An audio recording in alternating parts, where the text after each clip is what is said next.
Hello, good morning all the student of BSc final year. आज की nuclear की class में हम मैजिक नंबर तथा न्यूक्लियर पेरिटी तथा उसके साथ में हम जो नाभिकों का वर्गीकरण या आप बोल सकते हो न्यूक्लियर क्लासिफिकेशन के बारे में पढ़ेंगे तथा उसी के साथ में हम इसी के अंदर एक आइसोस्पिन करके जो कि नाभिक के कोणीय संवेग के ऊपर ही डिपेंड करती है उसके तीसरे घटक के बारे में भी आज की क्लास में बताया जाएगा। तो उससे पहले तो मैं आप लोगों को ये बता देता हूँ कि हमने कल वाली लास्ट की क्लास में हमने न्यूक्लियर स्पिन के बारे में पढ़ा था। इसमें न्यूक्लियर स्पिन के बारे में बताया था कि उसका मान उस नाभिक के कक्षीय कोणीय संवेग तथा चक्रण कोणीय संवेग के बराबर योग के बराबर होता है, जहाँ पे कक्षीय कोणीय संवेग जो होता है वो किसी बिंदु के सापेक्ष एक वृत्ताकार पथ में या एक वृत्ताकार कक्षा में अगर कोई कण नाभिक के चारों ओर चक्कर लगाता है तो उस कण द्वारा जो वृत्ताकार पथ में जो चक्कर लगाया है उसके कारण जो कोणीय संवेग होगा वो कोणीय संवेग क्या होगा, वो उसके कक्षीय क्वांटम संख्या के ऊपर डिपेंड करता है, जिसे एल वेक्टर से प्रदर्शित करते हैं तथा जिसका सूत्र क्या होता था, रूट एल कोष्ठक में एल प्लस 1 एच कर। उसी प्रकार से चक्रण कोणीय संवेग होते थे जिसमें मैंने बताया था कि अगर कोई कण वृत्ताकार कक्षा के अंदर चक्कर लगाते हुए अपने खुद के द्रव्यमान केंद्र के सापेक्ष अगर उसी कक्षा के अंदर रोटेशन करते हुए आगे बढ़ता है तो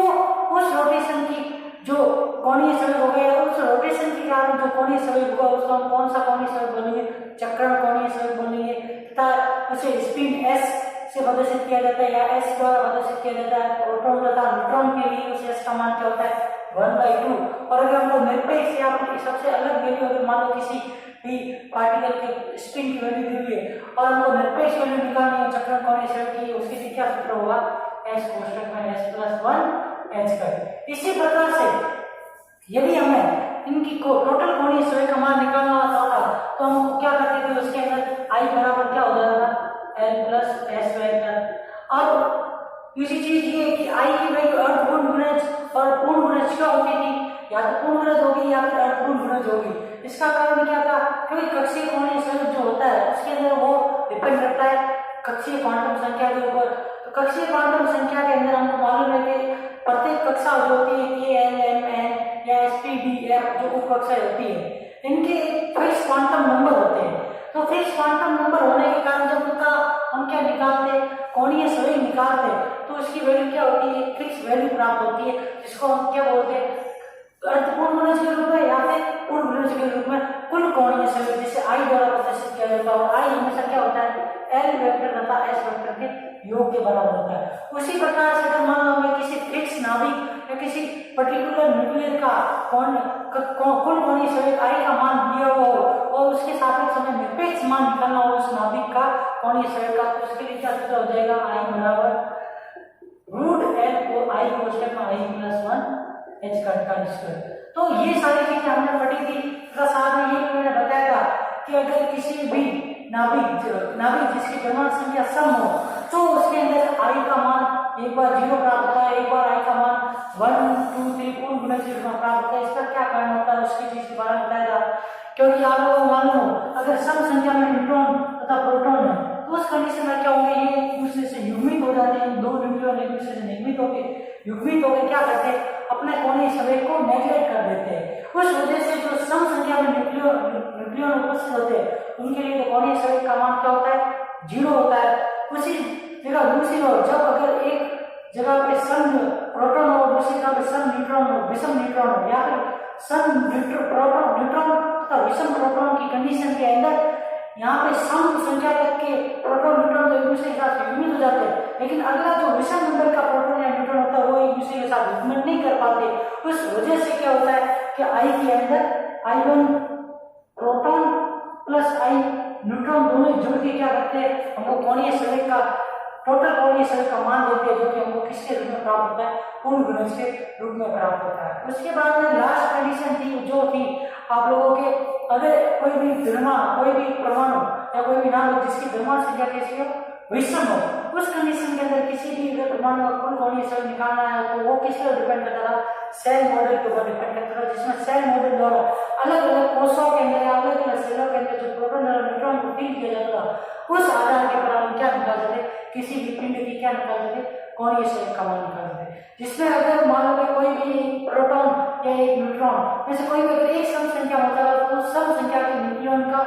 कुल कोणीय संवेग क्या होगा, युग्मित होने के कारण एक दूसरे को नेगलेक्ट कर देता था। तो जो विषम संख्या वाला न्यूक्लियन बचा था उसके कारण कोणीय संवेग जो है प्रोटॉन न्यूट्रॉन का जो कोणीय संवेग होता था वो हमको मालूम है कि आई का मान हमेशा गुण गुणज के रूप में आता है। सॉरी स्पिन जो होती है प्रोटॉन या न्यूट्रॉन की वो क्या होती है, अर्ध गुण गुणज होती है। उस वजह से टोटल कोणीय संवेग जो है किसी भी नाभिक का विषम संख्या वाले द्रव्यमान संख्या वालों के लिए कैसा आता है, अर्ध गुण गुणज के रूप में आता है। अब आज वाली क्लास में जो सबसे पहला टॉपिक है वो है मैजिक नंबर। मैजिक नंबर जो होते हैं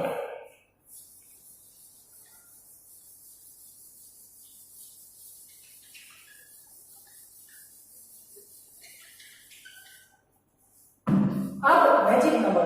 ये नॉर्मल डेफिनेशन इसलिए बता रहा हूँ क्योंकि अभी ये शेयर मॉडल आप लोगों के सिलेबस में मैंने देखा था वो है नहीं, लेकिन फिर भी मैं आपको मैजिक नंबर बता रहा हूँ। इसका कारण ये है कि जो ये मैजिक नंबर है उसी के आधार के ऊपर किसी परमाणु की जो सममिति आकृति गोलीय सममिति होगी या नहीं होगी वो इन सब चीजों पर डिपेंड करती है। क्योंकि जो ये 2, 8, 20, 28, 50, 82, 20 लिखा हुआ ये क्या है, एक मैजिक नंबर है। अगर किसी भी नाभिक के पास में इस नंबरों में 2, 8, 20, 28, 50, 126 के अंदर प्रोटॉन या न्यूट्रॉन का नंबर होता है तो उस नाभिक की बंधन ऊर्जा का कोणीय संवेग का मान बहुत अधिक होता है। साथ ही उसके अंदर जो आवेश का वितरण होता है उसके कारण जो उसके अंदर चतुर्ध्रुव आघूर्ण होता है उसका मान किसके बराबर होता है, 0 के बराबर होता है। तो इस कंडीशन में अगर ये 3 प्रॉपर्टियों के अंदर उसके अंदर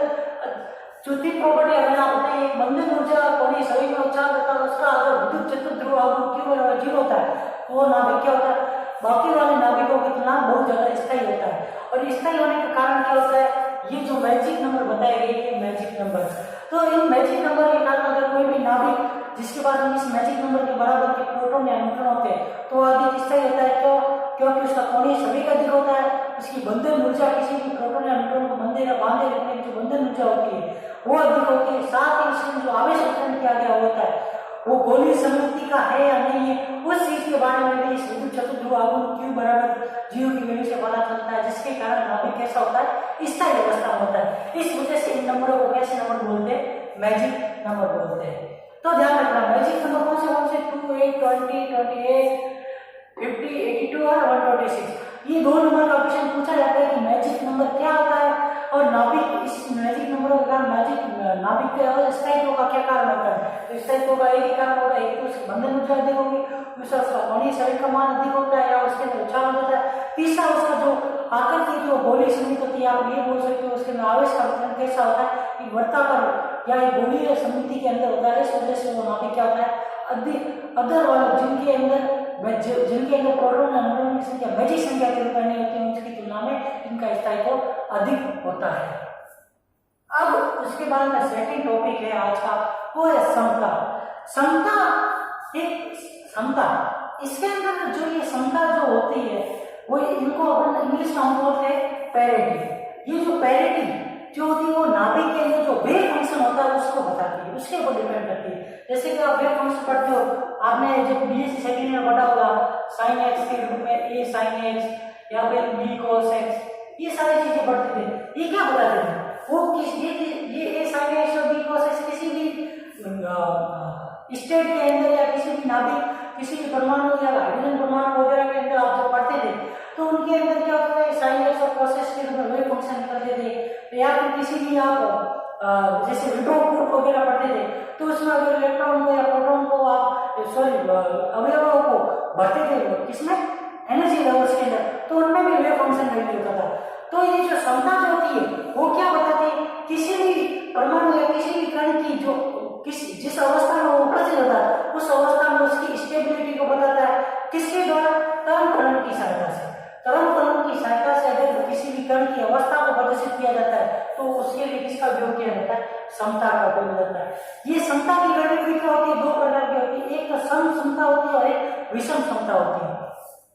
और ये जो समता जो होती है यह तरंग फलन psi x y z relation x y z पर निर्भर करता है।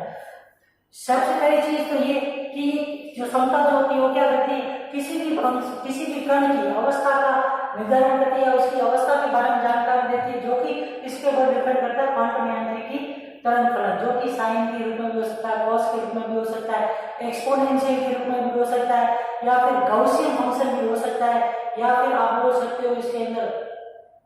गॉसियन के साथ में यूका और पोटेंशियल वाला फंक्शन भी हो सकता है। किसी भी रूप में अगर कोई भी वेव फंक्शन दिया हुआ है उसके रूप में भी ये पेरिटी को प्रदर्शित किया जाता है, जो कि वेव और ये वेव फंक्शन हमेशा किसके ऊपर डिपेंड करता है, उसके अंदर उपस्थित उसके जिस किसी भी फंक्शन या कोई भी फंक्शन है वो के निर्देशांक किसी न किसी निर्देशांक x y z के रूप में होगा, उन निर्देशांकों पर डिपेंड करता है। तथा जो समता जो होती है वो इन निर्देशांकों के प्रतिलोमन या जो नेगेटिव वैल्यू, जैसे पॉजिटिव वैल्यू के अंदर कोई फंक्शन है तो उसके निर्देशांकों के नेगेटिव मान के ऊपर डिपेंड करती है। अगर हमने मान लो कि एक वेव फंक्शन है जिसके अंदर निर्देशांक x y z है, तो जो इसकी समता जो होगी या जो इसकी पैरिटी जो होगी वो किसके ऊपर, इसके निर्देशांकों के प्रतिलोमन के कारण जो वेव फंक्शन के वैल्यू में जो परिवर्तन होगा उसके ऊपर डिपेंड करेगी। अगर मान लो कि x वेव फंक्शन है तो उसका प्रतिलोमन क्या हो जाएगा, माइनस के y। अगर उसी तरह अगर हमको कोई भी निर्देशक माइनस x के रूप में दे रखा है तो उसका प्रतिलोमन क्या होगा, पॉजिटिव का x होगा, y का प्रतिलोमन नेगेटिव का y, z का प्रतिलोमन निर्देशांक का z माइनस का z। जब हम किसी भी निर्देशांक के प्रतिलोम, किसी वेव फंक्शन के निर्देशांकों के प्रतिलोम को अगर हम उसके वेव फंक्शन के अंदर रखते हैं और वेव फंक्शन के ऊपर रखने, वेव फंक्शन के अंदर इन प्रतिलोमित निर्देशांकों को रखने पर अगर वेव फंक्शन के मान में किसी प्रकार का कोई परिवर्तन नहीं होता, जैसे कि मान लो कि साइन एक्स ये साइन एक्स है, इसके अंदर अगर मैं क्या करूँ माइनस का एक्स रखूंगा तो ये माइनस का एक्स हो जाएगा। तो यहाँ पे आप देखो तो साइन माइनस का एक्स किसके बराबर आएगा, माइनस के साइन ऑफ एक्स बराबर आता है। क्योंकि आप लोगों को मालूम हो तो साइन के अंदर अगर हम नेगेटिव वैल्यू रखते हैं तो हमको जो वैल्यू प्राप्त होती है वापस क्या, जो लास्ट में जो वैल्यू प्राप्त होती है वो नेगेटिव के रूप में प्राप्त होती है। तो इसका मतलब साइन का जो वेव फंक्शन होता है उसकी पैरिटी कैसी होगी, पैरिटी या समता कैसी होगी, विषम समता होगी। क्यों, क्योंकि इसके अंदर हमने निर्देशांक को जब परिवर्तित किया या प्रतिलोमित किया या उसकी दूसरी नेगेटिव वैल्यू रखी तो वेव फंक्शन क्या हो रहा है, परिवर्तित हो रहा है। तो ध्यान रखना कि अगर किसी वेव फंक्शन के अंदर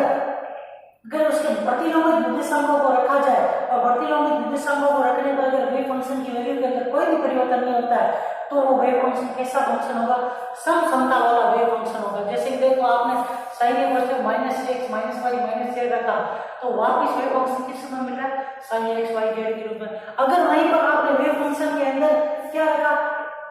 प्रतिलोमित निर्देशांक रखे और वेव फंक्शन क्या हो जाए, परिवर्तित हो जाए या परिवर्तित वैल्यू प्राप्त हो, जैसे कि साइन वाले की प्राप्त हो रही है, तो उस कंडीशन के अंदर वेव फंक्शन कैसा वेव फंक्शन होगा, विषम समता वाला वेव फंक्शन होगा। और दूसरी चीज ये जो ये समता या विषम समता हम निकालते हैं तो ये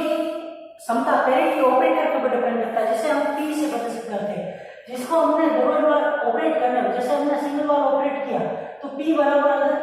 p इसका बराबर 1 है यहाँ पे, जैसे कि आपने एक बार p यहाँ पे लगाया और इसकी वैल्यू क्या आ रही है माइनस वाले दोबारा p इसको लगाया तो साइन माइनस के x माइनस के y और माइनस के z के इसमें अगर जैसे कि यहाँ मैं आप लोगों को इसके मेजरमेंट्स यहाँ समझा देता हूँ। इसमें जो पैरिटी होती है वो किसके ऊपर, पैरिटी ऑपरेटर के ऊपर डिपेंड करती है। जब आपने एक बार पैरिटी ऑपरेटर को किसी वेव फंक्शन के ऊपर लगाया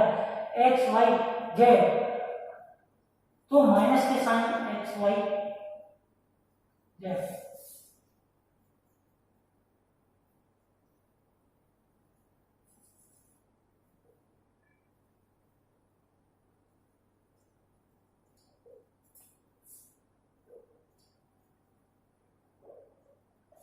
मतलब p इसका बराबर किसके आता है 1 of sine x y z, मतलब p इसका की वैल्यू 1, p बराबर +1 या p बराबर -1, मतलब पैरिटी ऑपरेटर की कितनी वैल्यू आ रही, 2 वैल्यू आ रही। इसका मतलब ये होगा जब पैरिटी ऑपरेटर के कारण वेव फंक्शन के आगे प्लस का 1 आ जाता है मल्टीप्लिकेशन में, उस कंडीशन के अंदर उस वेव फंक्शन की समता कैसी होगी, सम समता होगी। वहीं पर पैरिटी का मान नेगेटिव आता है, पैरिटी ऑपरेटर का मान, उस कंडीशन के अंदर उस वेव फंक्शन का मान क्या होगा, या उस वेव फंक्शन की जो पैरिटी होगी वो विषम होगी। अब आप लोगों को मैंने विषम पैरिटी वाले वेव फंक्शन का एग्जांपल दे दिया कि वो साइन फंक्शन का होता है, लेकिन अगर वहीं पर मैं सम फंक्शन वाले पैरिटी का मान दूं तो उस कंडीशन के अंदर आप क्या कर सकते हो,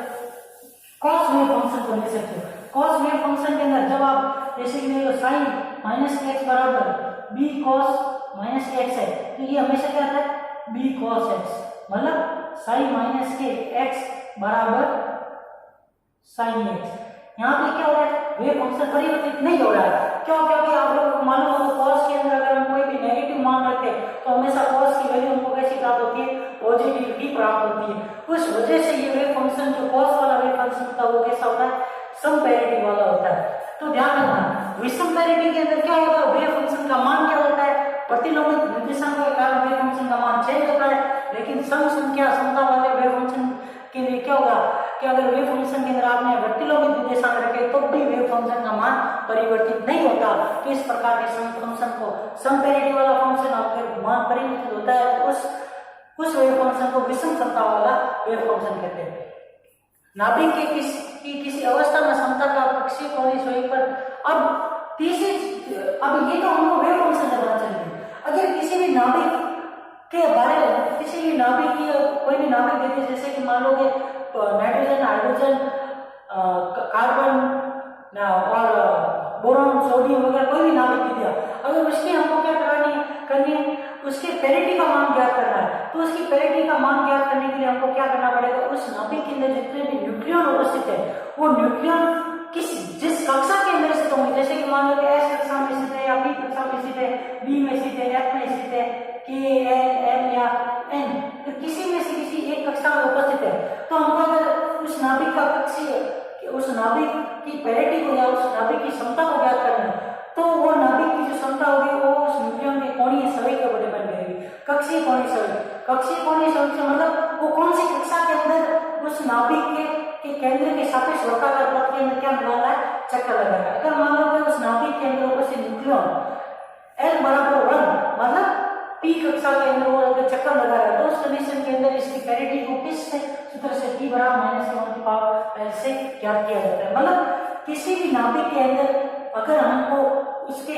नाभिक की कक्षीय कोणीय संवेग के सापेक्ष हमको अगर उसकी क्षमता का मान ज्ञात करना है तो कक्षीय कोणीय संवेग के सापेक्ष अगर क्षमता का मान ज्ञात करना हो तो वो हमेशा किसके ऊपर डिपेंड करता है, कक्षीय कोणीय वेग की क्वांटम संख्या के ऊपर। किसी भी नाभिक के अंदर जो प्रोटॉन या न्यूट्रॉन किस कक्षा में उपस्थित है उस कक्षा की जो क्वांटम संख्या होगी उस आधार के ऊपर हम क्या निकाल सकते हैं, उस नाभिक के पेरिटी का मान निकाल सकते हैं। और उस पेरिटी का मान जो होता है वो सम पेरिटी का है या विषम पेरिटी का है, वो P बराबर -1 की पावर L के ऊपर डिपेंड करता है। अगर यहाँ पे P बराबर क्या आ जाता है माइनस के 1 तो वो विषम पेरिटी, अब P बराबर आ जाता है प्लस के 1 तो वो सम, मतलब L बराबर विषम पर पेरिटी कैसी होगी, विषम होगा। L बराबर सम के ऊपर पेरिटी कैसी होगी, सम पेरिटी होगी। अगर कोई भी कक्षा, कोई भी नाभिक का कोई भी न्यूक्लियन अगर सम संख्या वाली कक्षा, क्वांटम संख्या वाली, सम क्वांटम संख्या वाली कक्षा में चक्कर लगा रहा है किसी बिंदु के चारों ओर वृत्ताकार पथ में या गोलीय समिति के अंदर, तो उस कंडीशन के अंदर उसकी पेरिटी कैसी होगी, पॉजिटिव। अगर वहीं पर वही नाभिक का कोई न्यूक्लियन अगर विषम क्वांटम संख्या वाली